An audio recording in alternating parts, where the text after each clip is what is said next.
राम इतने पूजनीय क्यों हो गए?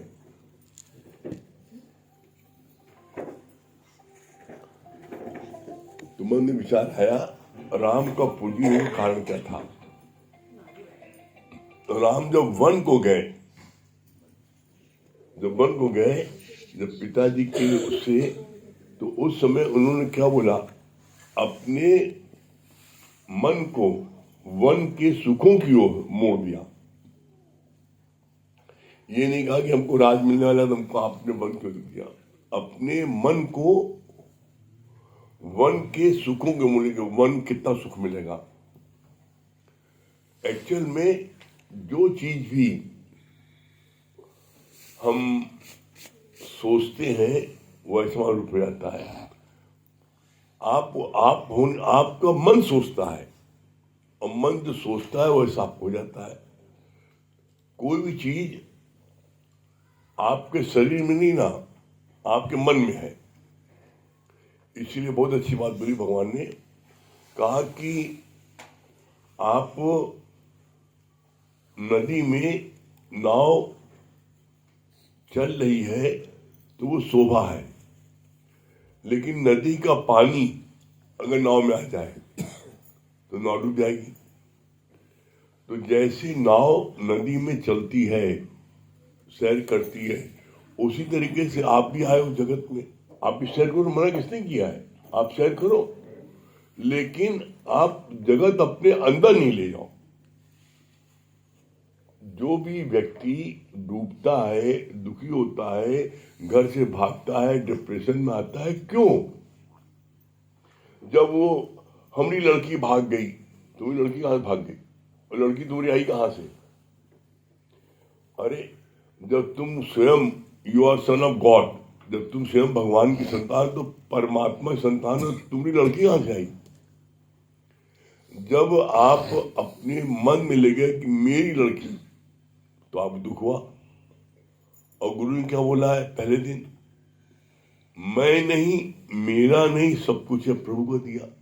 जब हम ही नहीं है, मैं नहीं, मेरा नहीं, जो भी रोला है, जब भी आप संसार को अपने मन में लाओगे तो आपको फिर दुख होगा। तो संसार में रहो, लेकिन संसार को अंदर नहीं आने दो। बस तैरो, मना कहाँ है? नाव नदी में तैर रही है, शोभावान हो रही। तो आप भी ये भाव सागर है, इसमें तैरो, मना कहाँ है? खूब खूब घूमो, खूब मौज मस्ती लो। किसने मना किया है? किसने आपको मना किया कि जलेबी न खाओ, रसगुल्ला न खाओ, चमचम न खाओ? आप सब खाओ, किसने मना किया है? लेकिन आप जो है, जब किसी चीज को अपने मन में ले जाते हो, हमको फलाने ने ऐसा कहा, अरे सब दबा के झोंका है, सब दौड़ोगे हवा में, तुम उससे प्रभावित क्यों होते हो भाई? प्रभावित आप तभी होगी जब आप अपने मन में उस चीज को ले जाओ। तो अपने मन को चीज मत ले जाओ, तैरो, तैरते रहोगे, कोई बात नहीं होगी। और जहां तुम जो है अपने मन में ले गए, दुखी होगे। तो राम आज इतने पूजनीय क्यों हुए? क्यों? क्योंकि उन्होंने जो है कठिन तप किया। वन में गए तो वहां बैठ नहीं गए, वहां पर उन्होंने जो है राक्षसों का श्रृंगार किया, देवताओं की सेवा में रहे, ऋषि मुनियों की सेवा में थे, यज्ञ करते थे, उनकी रक्षा करते थे। और उन्होंने जो है सारी जिंदगी, राम ने अपने से किसी को कष्ट नहीं दिया। सबसे मुख्य बात ये, आप देखो, राम ने अपने से किसी को, उनके दूत जो है बेच बदल घूमते रहते थे, और जब कोई भी व्यक्ति कोई उनको सूचना देता था, तो छोटा से छोटा कोई व्यक्ति हो, उसकी बात भी वो जो है कदर करते थे। अब जब उनके दूत ने आके बताया, भाई राज्य में सब बड़ा कुशल है, ठीक है, बहुत अच्छा है, लेकिन एक धोबी जो है वो ऐसा बोल रहा है कि सीता जी जो है घर से गायब नहीं, और राम ने रख लिया, हम राम नहीं, हम नहीं रखेंगे। तो वो जो है हर एक की बात का, क्यों? बड़ी अच्छी बात की गई, पति होकर के ऐसा करना चाहिए? क्यों नहीं करना चाहिए? पति होकर ऐसा नहीं करना चाहिए, लेकिन एक शासक होकर के। क्यों? क्योंकि शासक राजा जैसा करता है प्रजा वैसी करती है। तो उन्होंने शासक का वो दिया, उदाहरण दिया। क्यों, क्या होते हैं शासक कैसे होना चाहिए? वो एमन शासक थे, उनके राज में कहते नहीं है, राम राज आ गया। राम राज का मतलब क्या होता है? किसी को कोई कष्ट नहीं, सब अपने मस्त है। तो अपने से देखो, चेक करो, क्या हमसे किसी को कष्ट तो नहीं किसी को? और हमसे किसी को कष्ट है तो वो क्या कष्ट है, क्यों कष्ट है?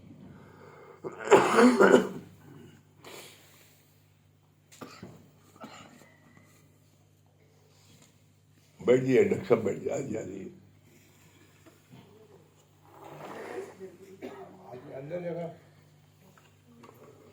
अंदर बहुत जगह है।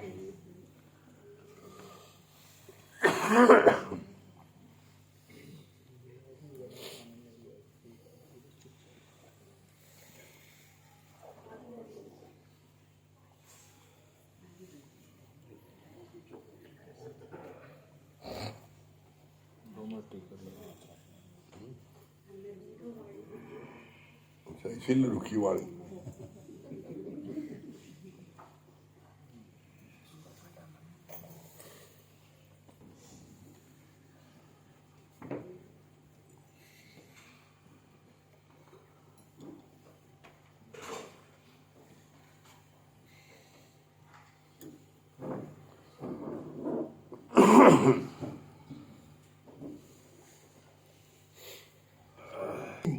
बड़ा अचीवमेंट है ये, और इसीलिए हम इस बात को नित्य कहते हैं कि सत्संग, बस सत्संग की टॉप प्रायोरिटी दो। आप कोई कार्य करो, गुरु जी कहते हैं तुम क्या खाते हो हमसे मतलब नहीं है, तुम क्या पीते हो हमसे मतलब नहीं है, तुम कहाँ जाते हो मतलब नहीं है। सांप जो है दूध पीता है और देता जहर है, और गाय घास खाती है और देती दूध है। तुम देते क्या हो? ये देखो ये। और भूल के भी किसी दूसरे मत देखो, फलाना तो ऐसा करता हम उससे अच्छे हैं। जहां तुमने किसी से कंपेयर किया, तुम्हारे अंदर में या तो अहंकार आ जाएगा, या आप उससे अपने हीन समझोगे। अगर कंपेयर करना है तो सिर्फ गुरु से करो। हमारा गुरु जो है, जब इतना समय अपना दे सकता है गुरु के कार्य में, तो हम क्यों नहीं दे सकते? तो उसमें तो आपकी उन्नत होगी। बाकी आप किसी से हम कंपेयर करोगे तो उससे फिर आपको जो है गिरावट आएगी। और हम तो इस बात को फील करते हैं कि कोई व्यक्ति, आप कुछ भी बिजनेस करते हो, कहीं धोखा खाते हो, तो आप उस चीज से दूर रहते हो, नहीं इसमें धोखा खा गए। जगत में कोई एक व्यक्ति बता दो ऐसा है जिसने जगत में मैं मेरे से धोखा ना खाया हो? मैं मेरे से कौन ऐसा धोखा ना खाया हो? आज तक जब भी आपको कोई नुकसान हुआ है, कहीं कोई बात हुई है, तो मैं मेरे से हुई है, मैं मेरे से हुई है। तो मैं मेरे फंसते क्यों भाई तुम? मैं मेरे को तुम जो है खूब उनसे प्यार करो, मना किसी की नहीं, खूब प्यार करो उनको, खूब प्यार करो, कोई दिक्कत नहीं है। लेकिन बस उसमें फंसो नहीं, बस मुख्य चीज क्या होती है, उसमें फंसो नहीं। और जब तुम फंसते हो, यही गड़बड़ है। तो ऐसे में भगवान बोलते हैं प्रेम ही परमात्मा है, प्रेम ही परमात्मा है। तुम प्यार करते जाओ बस, और जब प्यार करते जाओगे तो क्या उसका रिटर्न क्या होगा? ये बात पहले भी हमने बोली है। सूरज पूरब की जगह पश्चिम निकल सकता है, सूरज पूरब की जगह पश्चिम निकल सकता है, लेकिन ये बात गलत कभी नहीं होगी है। सुख दीने सुख होता है, दुख दीने दुख है। रोज अपने से ये पूछो, चेक करो रात को सोते समय कि आज दिन भर में हमने किसी को सुख दिया, किसी को हमसे सुख मिला, किसी से हमने जो है ऐसे कड़ू वचन नहीं बोले कि दुखी हो गया हो। सत्संग छोड़ दे। आप अगर घर बनाना है तो बोला ईंट गारे घर बनाना बहुत सरल है। किसी के दिल में घर बनाओ, और दिल में घर कब बनेगा? जब आप किसी के लिए मिटोगे। और जब बोला नहीं, मिटने पर ही पाइए पूर्ण परमानंद। और आप देख लो, जो भी व्यक्ति जितना अधिक मिटा है, भगवान राम की पूजा कितनी हो रही है, मिटे ना वो। बताओ, अनाउंस हो गया कल उनको राज मिलेगा, और रात में पासा पलट गया और सुबह कहीं मन को। अंतिम समय तक आप मार्कली वॉच करो, तो अंतिम समय तक पिता ने आज्ञा नहीं दी जाने के लिए। उनको पता लगा कि पिता ने प्रॉमिस किया था, और ऐसे ऐसे वचन, तो उसमें 2 वचन ही मांगे बन जाएंगे, तो उनके कहने में गए, आज्ञा नहीं दिया था उन्होंने। इसीलिए बात आती है, कुलरीत सदा चलाई, प्राण जाए पर वचन जाए। तो अपने को जितना जितना आप अपने को दूसरों को सुख देने में लगाओगे, उतना आपको आनंद की प्राप्त होगी।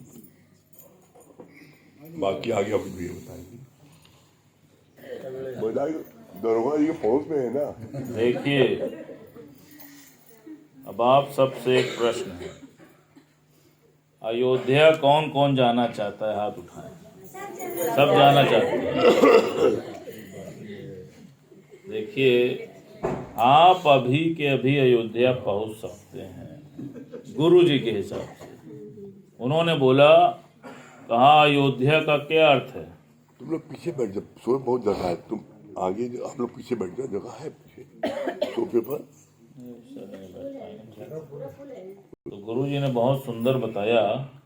कहा अयोध्या का अर्थ क्या है? अयोध्या का अर्थ है जहां पर युद्ध नहीं होता। अब आप देखो कि हम सब का भीतर मन से युद्ध छिड़ा पड़ा है।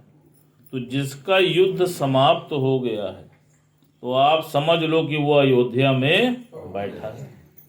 और जिसके अंदर युद्ध चल रहा है, तो वो कहाँ बैठा है? वो कुरुक्षेत्र में बैठा है। तो आप अभी के अभी अयोध्या पहुंच सकते हो, बशर्ते मन का युद्ध समाप्त हो जाए। बहुत सुंदर भगवान बोल रहे थे। कहा कि जब भगवान 14 वर्ष के बाद अयोध्या वापस आए, तो वो बहुत ही घनघोर अंधेरी रात थी, और वो रात अमावस्या की रात थी। पहले के समय में ये इलेक्ट्रिक की न लाइट होते थे, न दीपक होते थे। तो सब ने, जितने भी अयोध्या वासी थे, सब ने भगवान के लिए तेल के दिए जलाए। और जब भगवान आए, तो उन्होंने आकर सबको आशीर्वाद दिया, और आशीर्वाद पाकर सभी प्रसन्न हुए और आनंदित हुए। गुरु जी ने उसका सिद्धांत बताया। कहा इसी प्रकार तुम्हारे भी जीवन में जब कभी भी ये घनघोर अंधेरी रात आएगी, तो घबराना मत। क्यों? क्योंकि उस काली रात के बाद ही भगवान आएंगे। तो किसी के जीवन में भी अगर कठिन समय चल रहा है, तो विश्वास रखना कि परमात्मा पीछे पीछे आ रहा है। जैसे बहुत सुंदर बात बोली। कहा देखो, जैसे कोई गर्भवती महिला होती है, और जब उसकी डिलीवरी होती है, तो उसके भीतर कितना पेन होता है, कितना कष्ट होता है। लेकिन कष्ट सहने के बाद फिर क्या होता है? कहा नन्हे से भगवान जी प्रकट हो जाते हैं। इसी प्रकार जब तुम्हारे जीवन में भी अथाह कष्ट आ जाता है, तो धैर्य रखना कि भगवान की भी एंट्री होने वाली है। कहा जैसे किसी को मोतिया बिंद हो जाता है, तो क्या होता है? उसकी आंख के आगे पर्दा आ जाता है, रोशनी नहीं जाती है। लेकिन जब वो डॉक्टर के संपर्क में आता है तब वो डॉक्टर क्या करता है, उस पर्दे को हटा देता है। जब पर्दे को हटा देता है तो उसको पुनः फिर से दिखाई पड़ने लग जाता है।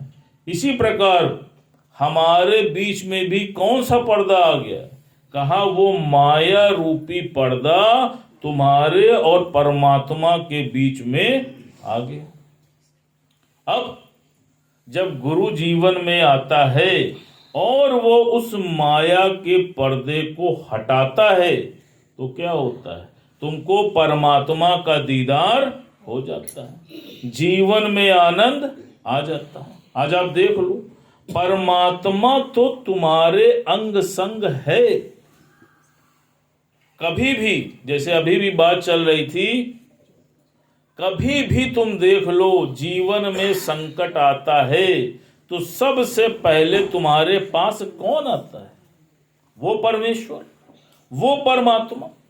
आज आप देख लो, कभी भी हम किसी मुसीबत में फंस जाते हैं तो हम किसको याद करते हैं, उस परमेश्वर को याद करते हैं। और भीतर से क्या आवाज आती है, चिंता मत करना मैं तुम्हारे साथ हूं। किसी महिला के पति का शरीर शांत हो जाता है, तुम उसको अरबों रुपए की संपदा दे दो, लेकिन उस संपत्ति से भी उसके दुख का निवारण नहीं हो पाता।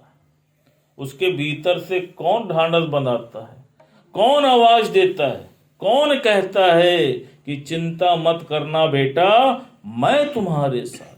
आज आप देखो,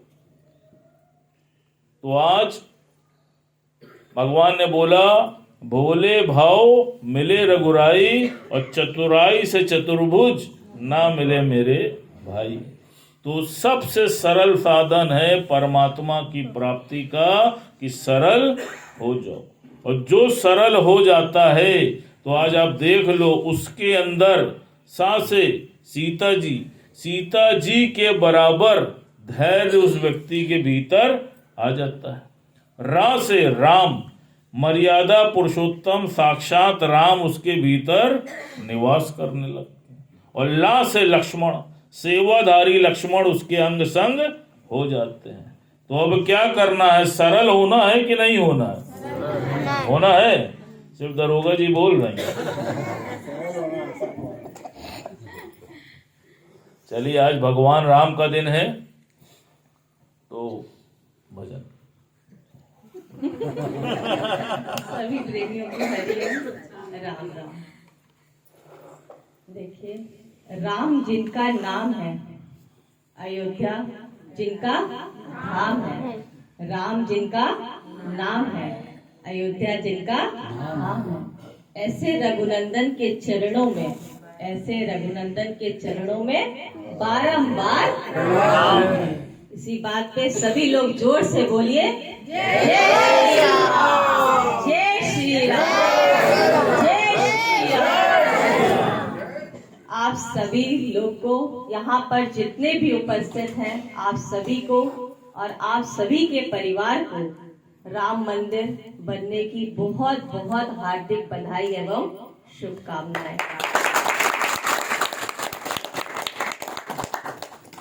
देखिए, जिस प्रकार शबरी माता के भाग्य खुल गए, ठीक उसी प्रकार आज हम सब के भी भाग्य खुल गए हैं। सोचिए, शबरी माता ने हजारों साल तपस्या की, तब जाकर के उनको भगवान ने दर्शन दिए। लेकिन आज हम सब इतने भाग्यशाली हैं कि आज हम लोगों को इस मनुष्य जन्म में ही ये सौभाग्य प्राप्त हो रहा है। आज हम लोग इतने सौभाग्य प्राप्त हो रहा है कि भगवान राम के आगमन पर हम सब इस दृश्य को देख पा रहे हैं, जिसको पूरा देश कैसे एक पर्व के रूप में मना रहा है। जब भगवान राम वनवास को गए थे 14 वर्षों के लिए, तो 14 वर्षों के बाद ही वापस आए थे अयोध्या। लेकिन अब की बार तो भगवान राम 500 वर्ष के बाद अयोध्या राम मंदिर में विराजमान होने के लिए आ गए हैं। तो इसी बात पे हम सब मिलकर भगवान राम के आगमन पर उनके स्वागत में, उनके प्रेम में, हृदय की गहराइयों से मिलकर एक साथ इस भजन को हम लोग गाएंगे और अपने मन में प्रभु राम को बसाएंगे।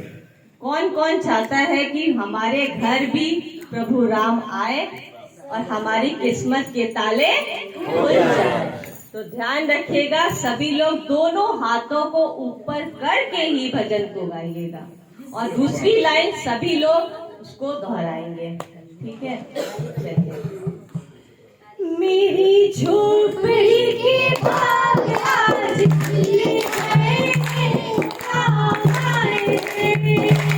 मेरी झोपड़ी के भाग आज खुले हैं, राम आए हैं। मेरी झोपड़ी के भाग आज खुले हैं, राम आए हैं।